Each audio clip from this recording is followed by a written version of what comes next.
what day it is? I can get you that weed. Take here. I'm like, whoa. So I call my mom and I'm like, Mom, are you dealing weed? What do you mean am I dealing weed? I've never smoked grass in my life. I didn't ask you if you smoked it. I asked you if you're dealing it. I don't know what you're talking about. Well, I sent her the email. She's like horrified. She's like, do you think other people got the email? No, don't worry about it. Meanwhile, I still have friends to this day that send me messages on Facebook that are like, dude, your mom's pushing weed. I'm like, I know, the economy's really bad.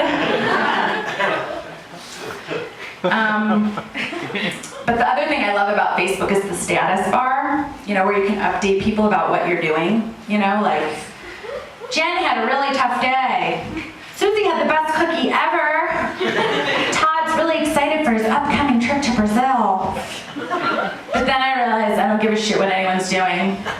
And no one gives a shit what I'm doing. So I'm going to use the status bar to advertise inappropriate thoughts and see if I get a response. So the first day I wrote, Stacy just robbed someone at gunpoint. And I didn't get any response. And then the second day I wrote, Stacy just shit on the floor.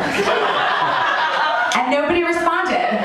Finally, the third day, I wrote, Stacy blew a stranger for a Snickers bar. 5 minutes later, phone rings, it's my mother. Do you know how many calories are in a Snickers bar? She didn't really seem to care about the fact that I blew a stranger, but that's besides the point. I'm really regular right now. I eat bran buds. I don't know if you know what that is, but it changed my life. I like to talk about, I don't know if that's like a Jewish thing or not, but I like to talk about when I'm regular or when I'm not regular in terms of going to the bathroom. But I find that most people feel really uncomfortable when you start talking about it. So what I've realized is if you ever want to get out of a social engagement, just say you have diarrhea. Because no one wants to get into a conversation about it, like, I can't come, I have diarrhea. How bad is it? They don't really want to know. No one's going to ask you about it. I actually remember I used it to get out of a date once. It was like the best. This was, 3 or 4 years ago. Living in LA, get set up on a totally blind date, and it's a friend of a friend of a friend. And the guy's name was Gordon. And I met him at a bar in Venice, California.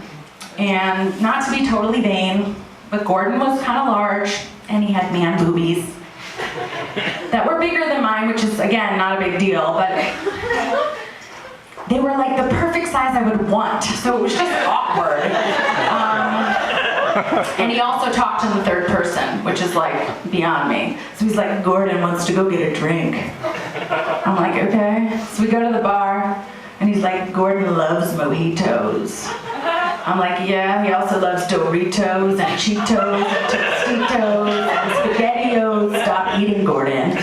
Your boobs are getting bigger. Anyway, that's when I make my cue. I'm like, Gordon, I'm gonna just go to the bathroom for a minute. I'm not feeling that well. And the key is you have to stay in the bathroom for 10 minutes because it's gotta come across like something really went wrong. So I suggest washing your hands 5 to 10 times to kind of get that cold, clammy feeling going on. Then you have to sort of do some jumping jacks for like at least 3 minutes so that you're red and you break a little bit of a sweat. And then I come out and I'm like, Gordon, I think I'm gonna have to call it a night. I'm just not feeling that well. But Gordon's just getting started. I know he is, but my stomach's kind of on the fritz, and I just kind of feel like this might be a good time to say goodbye. Tough it out, Gordon wants to party. Gordon, I just ass pissed 10% of my body weight in the bathroom. I'm going home now. And date over.